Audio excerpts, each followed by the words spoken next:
Hi, everyone. Welcome back to another episode on the Move.Talk.Thrive podcast. It is Emily with you today. I am flying solo.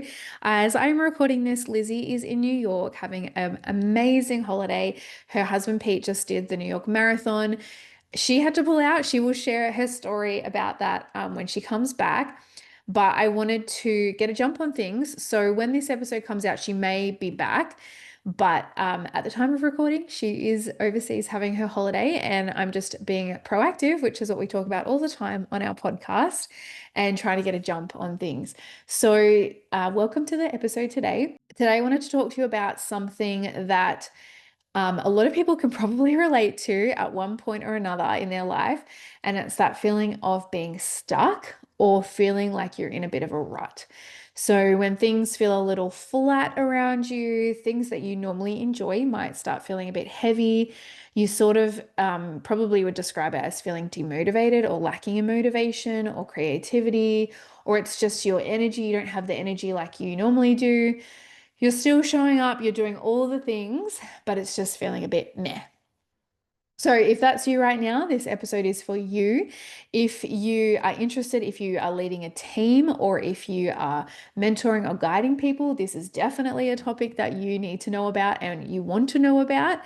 And I want to talk about sort of, my experience, maybe why we get stuck, what it looks like, and how we can gently start moving forward again, I guess, when we're in this and how to get out of our ruts. So let's get started. We are child development obsessed, business besties, and mums, and we're here to spill all our secrets. We have a combined 30 years experience working with children, and each episode we will bring you up-to-date research and evidence-based strategies to set your children up to thrive. I'm Lizzy Dawson, Australian exercise physiologist. I'm Emily Mackie, Australian speech pathologist, And this is the Move.Talk.Thrive podcast.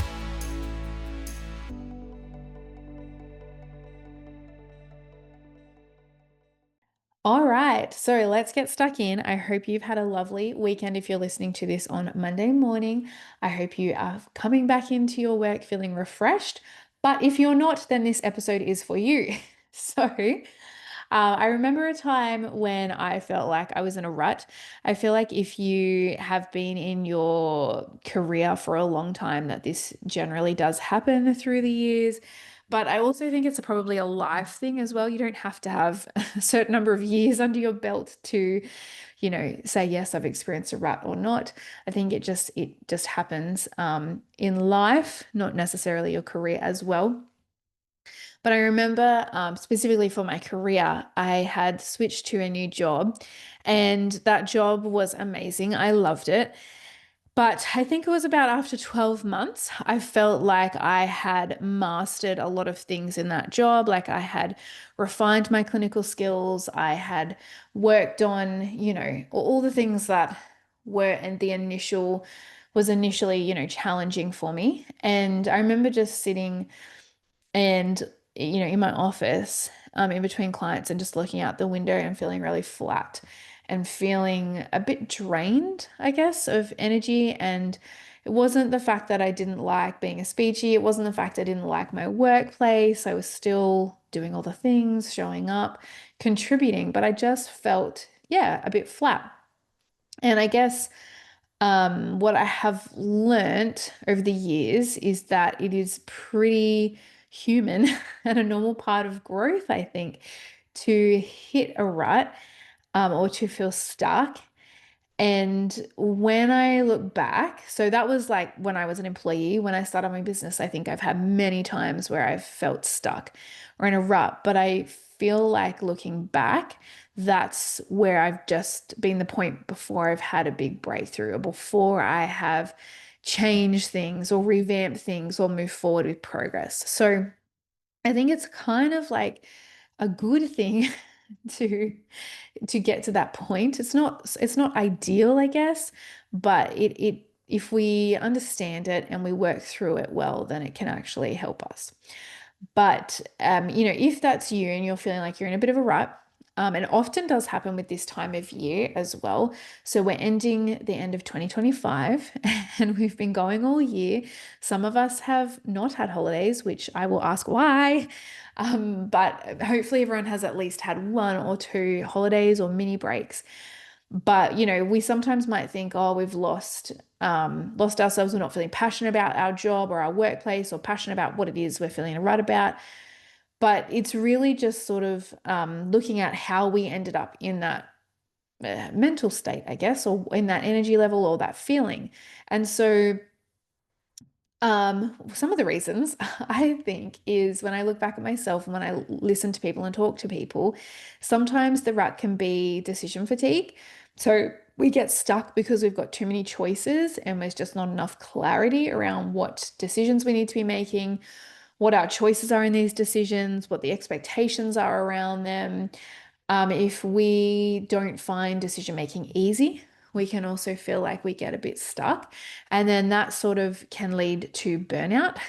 We've been giving too much, or if you're not if you don't find decision making a strength for you, if you've been just having to make lots of decisions, you can have that fatigue, which can lead to burnout.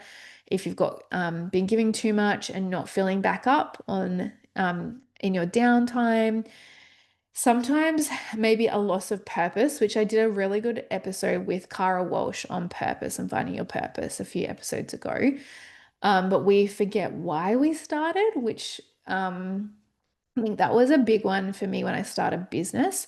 You can get lost in all the different decisions and things that are thrown at you. You sometimes often go, hang on, why am I doing all this hard stuff? Why? What's the why?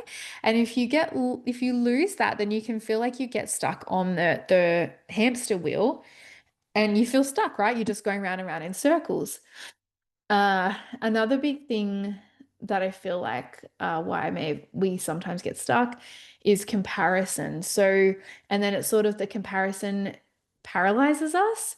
So we see like lots of other people moving forward, and then because other people are moving forward, we start questioning ourselves and comparing ourselves, and then we sort of freeze or we become demotivated because we go, can we actually achieve that? Can we do what they're doing? Oh, I don't know. I start questioning myself and it becomes this big mental conversation. And I think for me, that comparison really hit me when I was at uni, because I did struggle with the academics of uni and I'd often see people, getting HDs, Ds, and I would go like, I am just not getting those marks. I'm definitely passing, but I'm just not doing that. And I'd start questioning and I get I just, yeah, it would sort of spiral a bit. And I feel like that probably happened as well when I was a new grad. People were, say, for example, getting off report checks and I was still there. People were what felt like maybe moving forward with their kids in therapy. And I was feeling like, oh, I'm not making as much progress as I should be. Again, that was based on nothing, just based on comparison. And so when you do that, when you put all these things together, your motivation just goes away. But it's all, it's just this thing that sometimes we can do. We all can do and we all experience. But if we keep doing it over and over again, we're running in that hamster wheel, right? And particularly, I think with our clients, if we've been seeing a kid, talking about pediatrics for a very long time, and they are quite complex and quite severe, we actually might not feel like we're making progress with them. And that can feel like we're stuck in a rut clinically with them as well.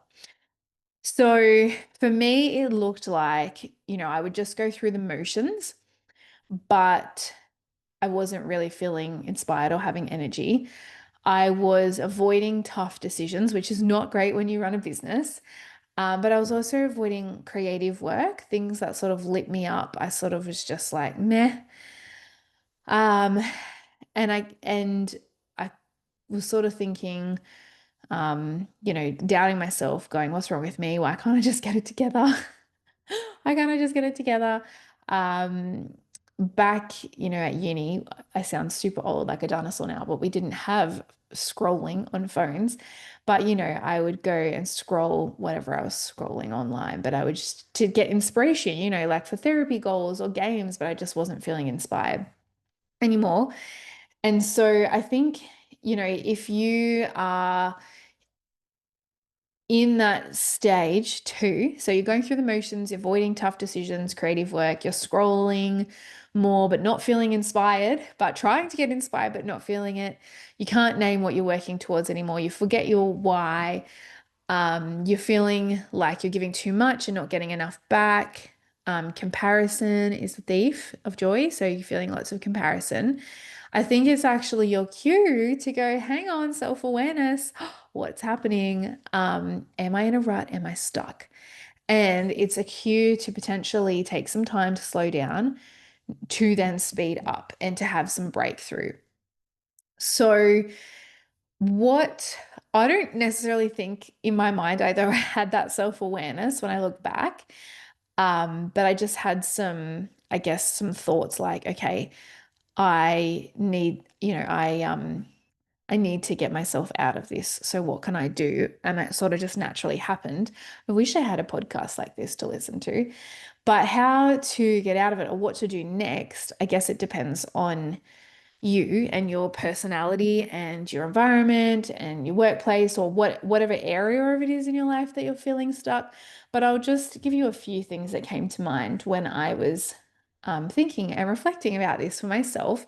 Was that I guess the goal is that you want to very slowly, um, again, feel like you get a bit of small wins or small momentum going again.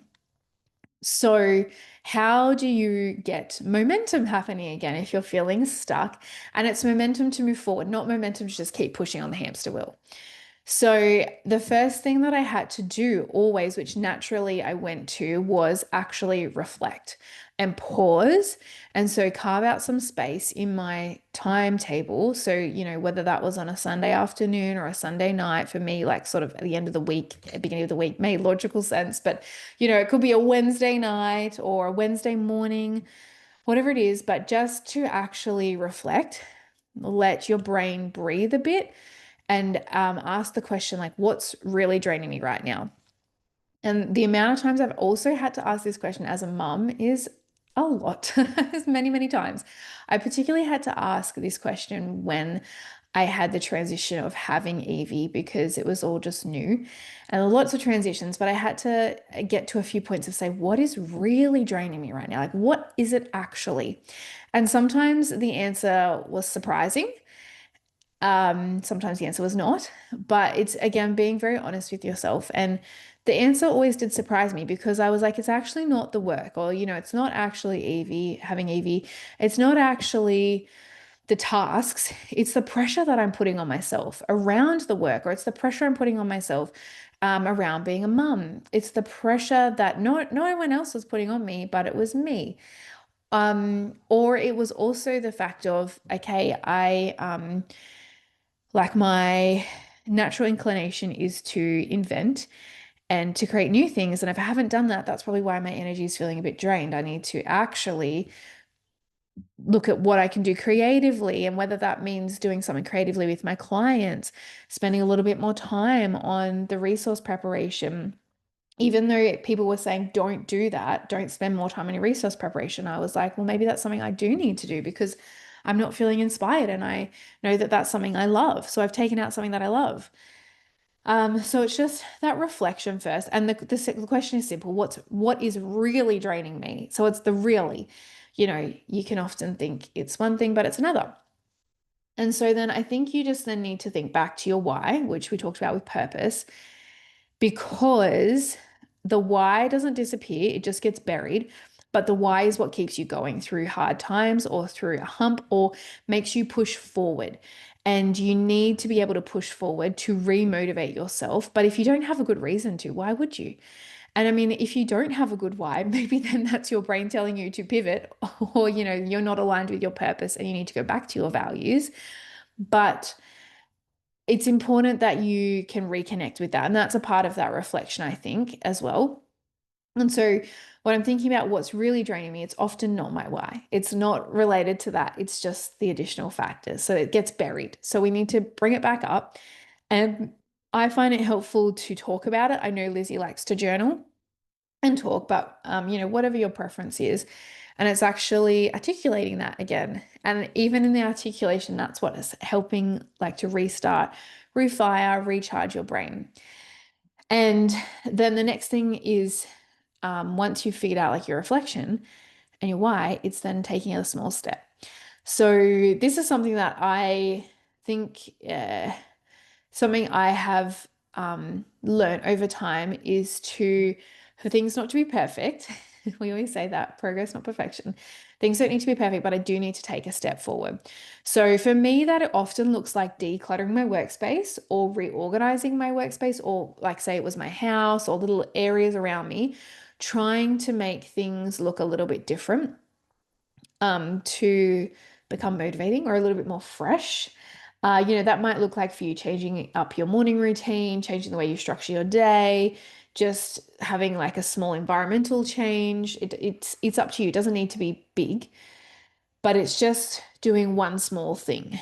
It might be putting a new habit in or a routine, something around your routine, but just something to move yourself forward.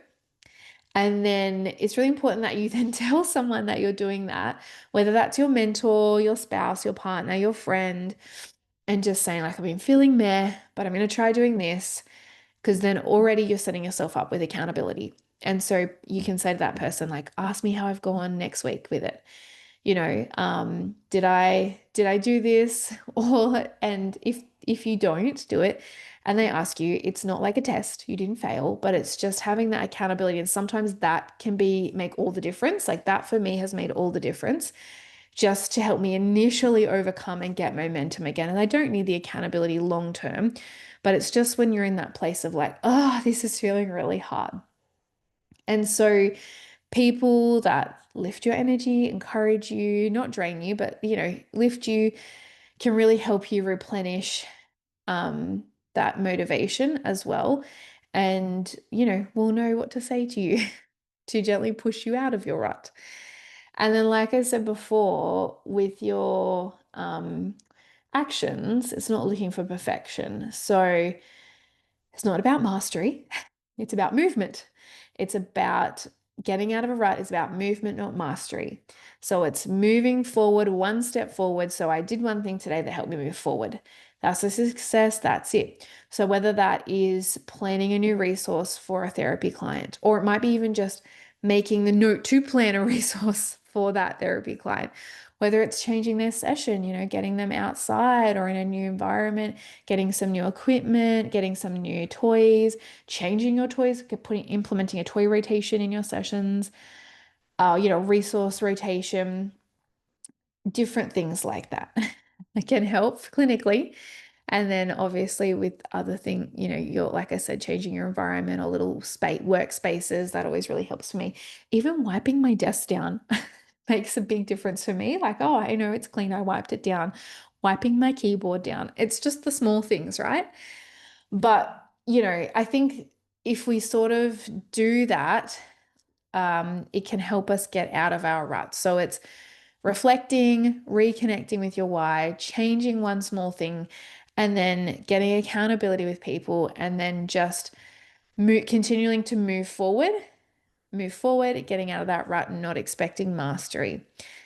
And so I think overall, if you're feeling stuck or you're feeling like you're in a rut, it's like feedback for you. Like I said, it's, your brain or your mind, your body realizing, hey, something's off. Let's realign it. Let's get back on track. And like I said at the start, those are the moments that end up being turning points for me where I have real breakthrough. I was able to reset my direction, reset my priorities, reset my pace. Sometimes I am known for moving fast. Sometimes I actually felt like I was moving too slow and I needed to move faster. Sometimes I was moving too fast and I needed to slow down. It can go either way depending on your capacity. But if you're in this space right now, just don't rush out of it. Become aware of it. Don't run away from it. Don't shy away from it. Let it teach you something. You're not behind. You're just in between the breakthrough and between the turning points. So if you are in that rut, I would challenge you to do one small thing that helps you feel like you again this week. Like I said, it might be cleaning your workspace, going for a walk, saying no to something that's straining you, might be starting something new, reorganizing space. One thing, setting a note in your diary, creating a new resource, doing something, having a new conversation in your workplace, doing something new. Progress doesn't come from pushing harder. It comes from pausing, breathing, remembering why we began, and reconfiguring to move forward again. And it's important then that helps you avoid burnout. But if you are feeling a bit burnt out, which can happen at the end of this time of year, this can actually help you as well. And I think, if you are feeling like this, it is a good time of year to do it because you don't want to start 2026 in a rut, feeling burnt out, feeling demotivated. So start doing it now. By the time you get into the habits and get some momentum again, it will probably be 1st of January 2026, and you'll be starting the year ready to go and ready and roaring. But also, this is something that we can do for our entire lives, right? Just because we overcome one rut or overcome one feeling of being stuck doesn't mean it's not going to happen again. So it's about us developing our lifelong learning skills of being able to recognize and have self-awareness around these feelings to then keep pressing forward with life and our career and what we want to be doing in our goals, and not having to keep getting pushed back constantly all the time. So that's just some of my thoughts on if you're in a rut or if you're feeling stuck. There's lots more to discuss in here. This is just, the icing on the cake, so to speak, at the moment. But I would love to hear from you if you found this helpful or if this has resonated with you. If you know a friend who's feeling like this or you've been having conversations like this at the end of the year, share it with them. It's always good to encourage each other. Like I said, have an accountability partner, accountability buddy, listen to this podcast, both of you, and then if you're feeling like this, set yourselves up with something that you can do together. But remember that I like I said, progress doesn't come from pushing harder. It comes from reflecting, breathing, and remembering. So I hope that this has helped you this week, and I hope it helps you going into the rest of the year and having a strong start to 2026. Until next time, I hope you have a lovely week, and I will talk to you soon.